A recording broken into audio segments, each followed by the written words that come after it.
Hi guys, good morning. Welcome to my mini vlog. Ayan, kagising ko lang, tawag tayo ko. Ay, nagulat ako, wala na pala akong kasama. At puro kalat ang naiwan sa akin. Ayan guys, simulan natin ang everyday routine. Maglinis at tupi ng hinigaan pagkagising. Ayan siya guys, hirap. Tinapay ko lang yan, tatlong kumot namin dyan. Ayan siya. Palang kumot sa anak ko yan. Ayan. Yung kulay blue sa bunso, yung isang huli kong tinupi, yun sa pang nanay ko. Tas yung sa amin. Ayan siya guys. Inayos ko lang yung pom. Gawin ko siya parang upuan. Ganun kasi yung kinuha ko lang dyan guys yung walis at dustpan. Kasi magawalis muna ako. Ayan siya guys. Yan guys, nagwalis lang ako dyan. Kasi madumi yung ilalim ng pom namin. Diba? Daming kalat. Hindi na siguro yan maiwasan kapag may maliit kang anak sa loob ng bahay.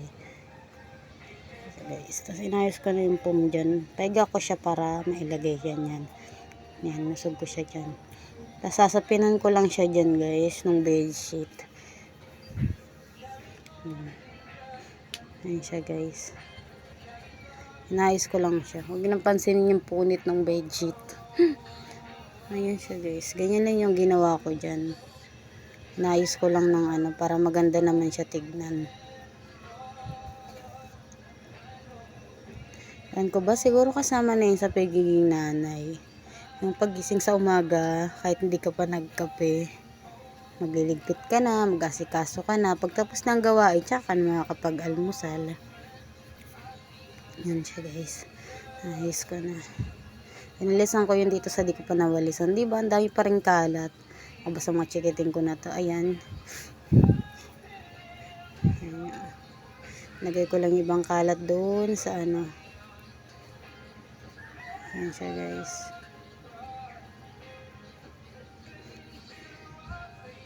Lagay doon sa yung upuan para di masyado magulo. Ayan siya guys. Ayan.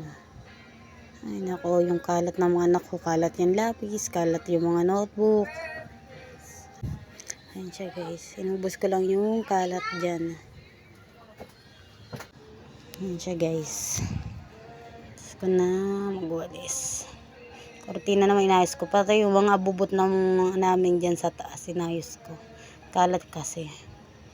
So, okay na dito sa kwarto. Ay nako, ito na naman tayo sa kusina. Pero easy lang yan. Sisiw ba naman sa nanay. Pero napapagod na ako, promise. Pero hindi pwedeng mapagod kasi para yan sa mga anak. Kalinisan na rin sa loob ng bahay. Ayun siya guys. Inayos ko lang pala yung basahan dyan. Kasi yun ang ewan ko. Basta yung pinalagay ko dun sa ilalim ng pinto para hindi bumukas yung pinto. Tapos yung mga hugasan, nilagay ko na dun sa kusina. Sa talagang hinuhugasan ko. Ayan. Kinuha ko na mga kalat-kalat dyan. Ay nako, ewan ko ba. Siya guys. Lagay ko na yung labahan sa labahan. Ayun, yung basura. Nilagay ko rin sa basurahan. Natural. Charot yan. Tapos dyan, punasan ko yung lamesa, tsaka yung Kala ko talaga yung laman ng kordero kanin. Yun pala, hugasan na. Diyos ko, magsasangag pa naman sana ako patas ka kanina maglinis. Ayun siya guys, sinayos ko lang siya. Walis na ako dyan. Kalat, diba? Kung ba, araw-araw naman ako naglilinis. Pero makalat pa din. Ayos lang yan. Kayang-kaya ko yan. Kayang-kaya naming mga nanay yan. Ayun. Sunod ko na ayusin itong mga sapatos na namin chinesan.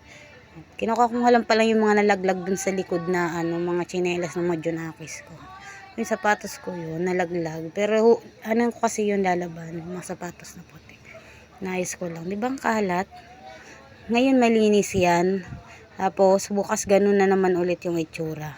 Kung gano'n siya nakita kanina. Bago ko siya linisin. Kasi yung mga anak ko, ang daming tsinelas. Papalit-palit ng tsinelas. Araw-araw yun. Buti kong araw-araw. Sa umaga iba, sa hapon iba ulit. Ay, nako, ewan. Pagbasa kasi yung tsinelas, ayaw na nilang suotin. Kaya yun, nagpapalit na naman sila ng panibagong tsinelas. Lalo na yung maliit ko, konting basa lang, papalit na. Napaka-arte. Ako nga, isa lang tsinelas, sira pa. Charot. Ayun siya guys. Ang dami nilang tsinelas talaga, promise. Inayos ko lang siya dyan ng inayos hanggang sa maayos na siya. Ewan ko ba. Marami namang maliliit na dyan guys, yung mga di na nila ginagamit. Pero tamad, hindi ko siya kayang i-let go. Sana all, hindi kayang let go. Ayun siya guys. Ayan yung maliit na rin yan. Ayan. Yan yung walang pares. Ewan ko na sa yung mga pares niyan. Minsan kasi mga anak ko iniwan dun sa bahay ng binan ko. Yung tinapon ko na yun. Lumang So, ayun na siya. Finish. Hugas naman tayo dito guys. Anta. Sinalin ko lang pala dyan yung tirang Joy. So, yun. Tapos, ayan ang nilagyan ko ng tubig. Sino nakarelate ng nanay? Kailangan pang ganyanan yan, Joy. Para lang, makuha pa yung, diba? Hanggang tipid ginagawang magtipid. Ayun siya, guys. Naghugas pala ako dyan ng pinggan. Yung gabi, hindi pala ako nakapaghugas ng dyan.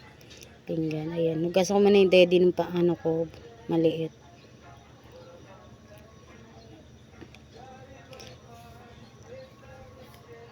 Huwag nang pansinin dyan, talagang haggard tayo dyan. Yan siya guys.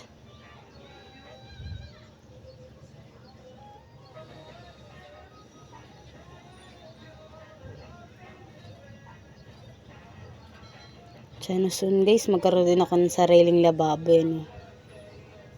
Yan siya guys. Tapos banlaw na naman tayo. Alam nyo bang ang hirap mag-igib? Kasi sa puso nga ako nag-iigib. Mamaya pag nag-igib ako. Pero hindi ko siguro may sasabay dito ng upload.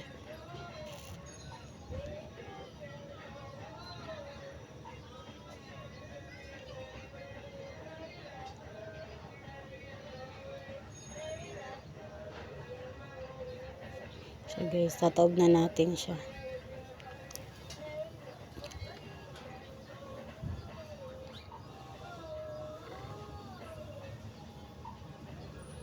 Taob lang natin lahat yan. Kawali dyan sa ilalim. Tapos punas ulit. Tapos tara na guys. Dito naman tayo sa ating labahan. Nagwalis nga lang pala ako dyan guys. Kasi madumi. Hindi ko nga napansin yung kulay puti na yun. Kinuha ko yung dustpan. Tapos dinaspan ko yung kalat. Yun siya guys. Tapos, yung labahan ko dyan, diba? 3 timba agad. Ilang araw lang ako nung naglaba. Ayun na siya, guys. Tapos, ipiling ko lang yung mga decolor na damit. Short, tsaka mga puting damit. Hiniwalay ko pala siya dyan. Ayun siya, guys. Baka bukas pa kasi ako maglaba, hindi ngayon. Pero depende. Ang sisipagin. Ayun siya, guys. Ano lang pala ako dyan. Yung kumot tsaka yung mga short nung ko kasama ko. Pinagkamasama ko pati yung short ko. Yan, para isinsalang. Binili ko lang yung decolor, yung puti. Ganun. Ayan siya guys. Ayan siya. Ayan na guys. Tapos ayan siya. Ganyan lang yung ginagawa ko. Ewan ko ba, 3 araw pa lang yata yung labahan ko, pero punong-puno na kaagad. Ang hirap maging nanay.